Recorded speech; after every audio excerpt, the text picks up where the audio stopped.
আসসালামু আলাইকুম, আমন্ত্রণ জানাচ্ছি চ্যানেল আইয়ের কৃষি সংবাদে। সঙ্গে আছি আমি ফারহানা ইমা। এখনকার এই সংবাদ আয়োজন একই সঙ্গে চ্যানেল আইয়ের ইউটিউব চ্যানেল এবং চ্যানেল আইয়ের ওটিটি প্ল্যাটফর্ম আইস্ক্রিনের লাইভ স্ট্রিম হচ্ছে।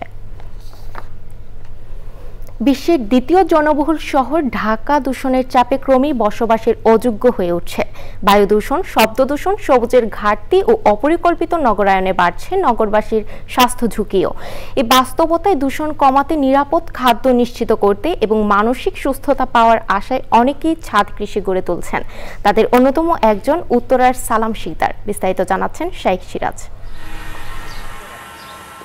ঢাকার উত্তরা দক্ষিণ খানের সালাম শিকদার গত 5 বছর ধরে নিজের ভবনের 1900 বর্গফুট ছাদে গড়ে তুলেছেন একটি ফল ফসলের আয়োজন। প্রবাস জীবন শেষে দেশে ফিরে শারীরিকভাবে সচল থাকতে এবং মাটি ও ফল ফসলের প্রতি টান থেকেই তিনি শুরু করেন এই ছাদ কৃষি। দেশে আসার পরে আর আমি কোনো কাজকর্ম আর করি নাই, রিটায়ার্ড হয়ে গেছি। তো রিটায়ারের পরে আমি চিন্তা করলাম বাড়িতে আসার পরে যদি এভাবে বসে থাকি তাহলে আমি অসুস্থ হয়ে যাব। চিন্তা করলাম যে আমারও সময় পাস হবে এবং আমি যদি শাকসবজি কিছু বুনি আমার ফ্যামিলিগত এটা চালাইতে পারব। ড্রাগন ফল, কলা, ডালিম সহ নানা ফল আর সবজির গাছ এই ছাদকে করেছে সবুজ আর সজীব। ছাদ বাগানে থেকে অনেক কিছু খাই, কাঁচামরিচ, তারপরে আপনার ওই লাউ, তারপরে পেঁপে, তারপরে আপনার পুঁই শাক। শতভাগের ভিতরে কত ভাগ কেনেন? 10 ভাগ আমি চালাই দিতে পারি। নিরাপদ খাদ্যের সন্ধানে অনুশীলন করেন জৈব পদ্ধতি, যা এগিয়ে নিতে যুক্ত হন পরিবারের সদস্যরাও। জীবনের একটা নির্দিষ্ট বয়সে এসে মানুষ তার বেঁচে থাকার জন্য একটা বিকল্প খুঁজে বেড়ায়। এরকম অসংখ্য ছাদ কৃষক আমরা পেয়েছি যারা বার্ধক্যজনিত, রোগ ব্যাধিজনিত এবং বয়সের একটা শেষ সময় এসে ছাদ কৃষিকে আগলে থেকে ভালো আছেন।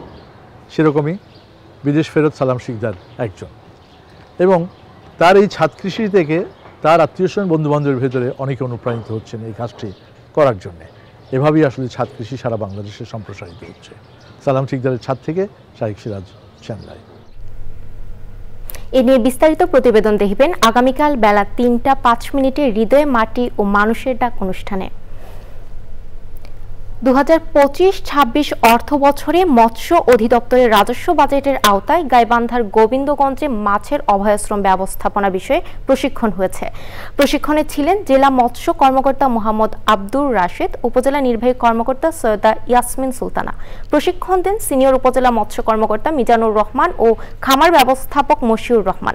এতে শ্যামপুর ও গোঘাট মৎস্য অভয়াশ্রম এলাকার 20 জন উপকার ভোগী অংশ নেন। গাজীপুরে বাংলাদেশ ধান গবেষণা ইনস্টিটিউটে আবহাওয়ার পূর্বাভাস ভিত্তিক কৃষি পরামর্শ প্রচারে গণমাধ্যমের ভূমিকা বিষয়ে কর্মশালা হয়েছে। ব্রির পরিচালক ও ব্রি এগ্রিমেন্ট ল্যাবের প্রধান ডক্টর মোহাম্মদ রফিকুল ইসলামের সভাপতিত্বে কর্মশালায় প্রধান অতিথি ছিলেন ব্রির মহাপরিচালক ডক্টর মোহাম্মদ খালিকুজ্জামান। মূল প্রবন্ধ উপস্থাপন করেন ব্রি এগ্রিমেন্ট ল্যাবের coordinator doctor ABM Zahid Hossain.